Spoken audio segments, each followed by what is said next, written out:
अस्सलाम वालेकुम ख़वातीन व हज़रात। मेरा नाम है मेहरान और आप देख रहे हैं हक सीकर यूट्यूब चैनल। ये सीरतुल नबी का एपिसोड 1 है जिसका उन्वान है ज़मज़म की खुदाई। हज़रत इब्राहीम अलैहिस्सलाम के बेटे हज़रत इस्माइल अलैहिस्सलाम के 12 बेटे थे। उनकी नस्ल इस कदर हुई कि मक्का मुकर्रमा में ना समा सकी और पूरे हिजाज में फैल गई। उनके एक बेटे कीदार की औलाद में अदनान हुए। अदनान के बेटे मद और पोते का नाम नज़ार था। नज़ार के 4 बेटे थे, उनमें से एक का नाम मज़र था।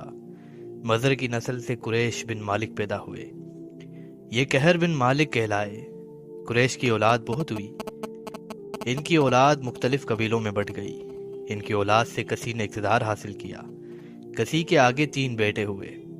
इनमें से एक उबद बिन मन्नाफ थे, जिनकी अगली नस्ल में हाशिम पैदा हुए। हाशिम ने मदीना के एक सरदार की लड़की से शादी की। इनके यहाँ एक लड़का पैदा हुआ। इसका नाम शीबा रखा गया। ये पैदा ही हुआ था कि हाशिम का इंतकाल हो गया। इनके भाई मुतल्लिब मक्का के हाकिम हुए। हाशिम का बेटा मदीना मुनव्वरा में परवरिश पाता रहा। जब मुतल्लिब को मालूम हो गया कि वो जवान हो गया है तो भतीजे को लेने के लिए खुद मदीना गए। उसे लेकर मक्का मुकर्रमा में पहुंचे तो लोगों ने ख्याल किया कि ये नौजवान इनका गुलाम है। मुतल्लिब ने लोगों को बताया, ये हाशिम का बेटा और मेरा भतीजा है। इसके बावजूद लोगों ने इसे मुतल्लिब का गुलाम ही कहना शुरू कर दिया। इस तरह शीबा को अब्दुल मुतल्लिब कहा जाने लगा। इन्हें अब्दुल मुतल्लिब के यहाँ अबू तालिब, हमजा, अब्बास, अब्दुल्ला, अबू लहब, हारिस, जुबैर, जर्रार और अब्दुल रहमान पैदा हुए।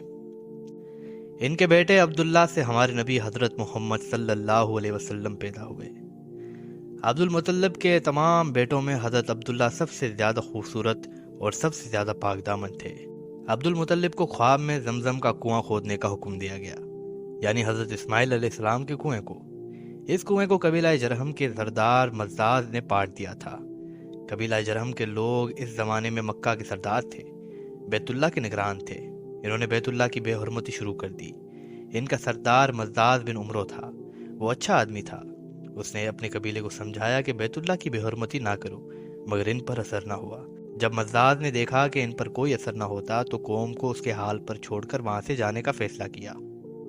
उसने तमाम मालो दौलत, तलवारें और जरहें वगैरह खाना काबा से निकालकर जमजम के कुएं में डाल दी और मट्टी से इसे पाट दिया। कुआं इससे पहले ही खुश्क हो चुका था। अब इसका नामो निशान मिट गया। मुद्दतों ये कुआं बंद पड़ा रहा। उसके बाद बन्नू खज़ाआ ने बन्नू जरहम को वहां से मार भगाया।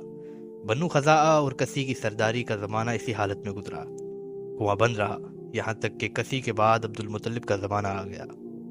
इन्होंने ख्वाब देखा। ख्वाब में इन्हें जमजम के कुएं की जगह दिखाई गई और उसको खोदने का हुक्म दिया गया। हज़रत अली रज़ी अल्लाह अन्हा से रिवायत है कि अब्दुल मुतल्लिब ने बताया, मैं हिजर अस्वद के मकाम पर सो रहा था कि मेरे पास एक आने वाला आया। उसने मुझसे कहा, तैयबा को खोदो। मैंने उससे पूछा, तैयबा क्या है? मगर वो कुछ बताए बगैर चला गया।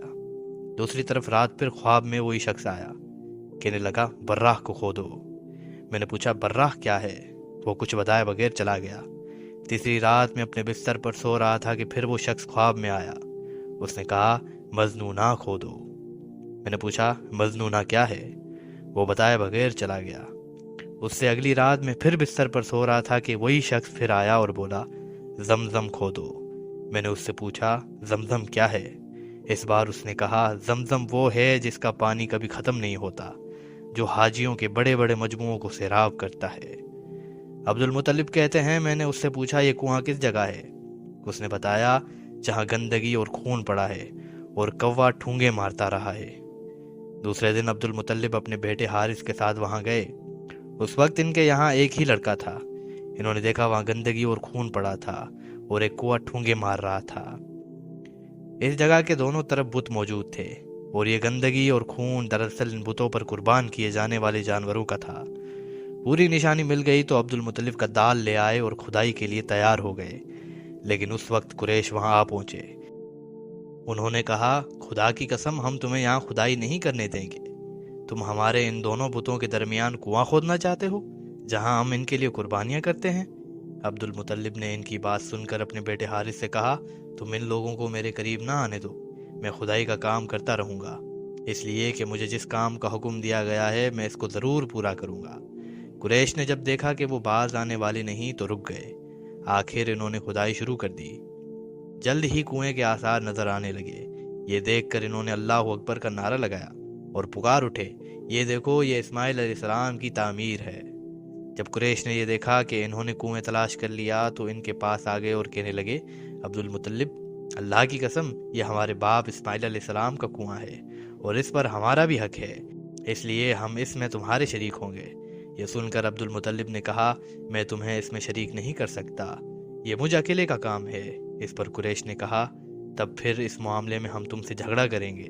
عبد المطلب بولے، کسی سے فیصلہ کروا لو۔ انہوں نے بنو سعد ابن حزیم کی کہانہ سے فیصلہ کروانا منظور کیا۔ یہ کہانہ ملک شام کے بالائی علاقے میں رہتی تھی۔ آخر عبد المطلب اور دوسرے قریش اس کی طرف روانہ ہوئے۔ عبد المطلب کے ساتھ عبد المناف کے لوگوں کی ایک جماعت تھی، جبکہ دیگر قبائل قریش کی بھی ایک جماعت ساتھ تھی۔ اس زمانے میں ملک حجاز اور شام کے درمیان ایک بیابان میدان تھا، وہاں کہیں پانی نہیں تھا۔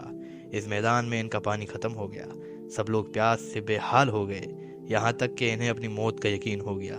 انہوں نے قریش کے دوسرے لوگوں سے پانی مانگا، لیکن انہوں نے پانی دینے سے انکار کر دیا۔ اب انہوں نے ادھر ادھر پانی تلاش کرنے کا ارادہ کیا۔ عبد المطلب اٹھ کر اپنی سواری کے پاس آئے۔ جو ہی ان کی سواری اٹھی، اس کے پاؤں کے نیچے سے پانی کا چشمہ ابل پڑا۔ انہوں نے پانی کو دیکھ کر اللہ اکبر کا نعرہ لگایا۔ پھر عبد المطلب سواری سے اتر آئے۔ سب نے خوب سیراب ہو کر پانی پیا اور اپنے مشکیزے بھر لیے۔ اب انہوں نے قریش کی دوسری جماعت سے کہا، آؤ تم بھی سیر ہو کر پانی پی لو۔ اب وہ بھی آگے آئے اور خوب پانی پیا۔ پانی پینے کے بعد وہ بولے، اللہ کی قسم ہے عبد المطلب، یہ تو تمہارے حق میں فیصلہ ہو گیا۔ اب ہم زمزم کے بارے میں تم سے کبھی جھگڑا نہیں کریں گے۔ جس ذات نے تمہیں اس بیابان میں سیراب کر دیا، وہی ذات تمہیں زمزم سے بھی سیراب کرے گا، اس لیے یہیں سے واپس چلو۔ اس طرح قریش نے جان لیا کہ اللہ تعالیٰ عبد المطلب پر مہربان ہے، لہذا ان سے جھگڑا بے سود اور کاہنہ کے پاس جانے کا کوئی فائدہ نہیں۔ چنانچہ سب لوگ واپس لوٹے۔ واپس آ کر عبد المطلب نے پھر کنویں کی کھدائی شروع کی۔ ابھی تھوڑی سی کھدائی کی ہوگی کہ مال و دولت، تلواریں اور زریں نکل آئیں۔ اس میں سونا اور چاندی وغیرہ بھی تھی۔ یہ مال و دولت دیکھ کر قریش کے لوگوں کو لالچ نے آ گھیرا۔ انہوں نے عبد المطلب سے کہا، عبد المطلب، اس میں ہمارا بھی حصہ ہے۔ ان کی بات سن کر عبد المطلب نے کہا، نہیں، اس میں تمہارا کوئی حصہ نہیں، تمہیں انصاف کا طریقہ اختیار کرنا چاہیے۔ آؤ 500 کے تیروں سے کرا ڈالیں۔ انہوں نے ایسا کرنا منظور کیا۔ 2 تیر کعبے کے نام سے رکھے گئے، 2 عبد المطلب کے اور 2 قریش کے باقی لوگوں کے نام کے۔ پانسا پھینکا گیا تو مال اور دولت کعبہ کے نام نکلا۔ تلواریں اور زریں عبد المطلب کے نام اور قریشیوں کے نام کے جو تیر تھے وہ کسی چیز پر نہ نکلے۔ اس طرح فیصلہ ہو گیا۔ عبد المطلب نے کعبے کے دروازے کو سونے سے سجا دیا۔ زمزم کی کھدائی سے پہلے عبد المطلب نے دعا مانگی تھی کہ اے اللہ، اس کی کھدائی کو مجھ پر آسان کر دے، میں اپنا ایک بیٹا تیرے راستے میں ذبح کروں گا۔ اب جب کہ کنواں نکل آیا تو انہیں خواب میں حکم دیا گیا، اپنی منت پوری کرو، یعنی ایک بیٹے کو ذبح کرو۔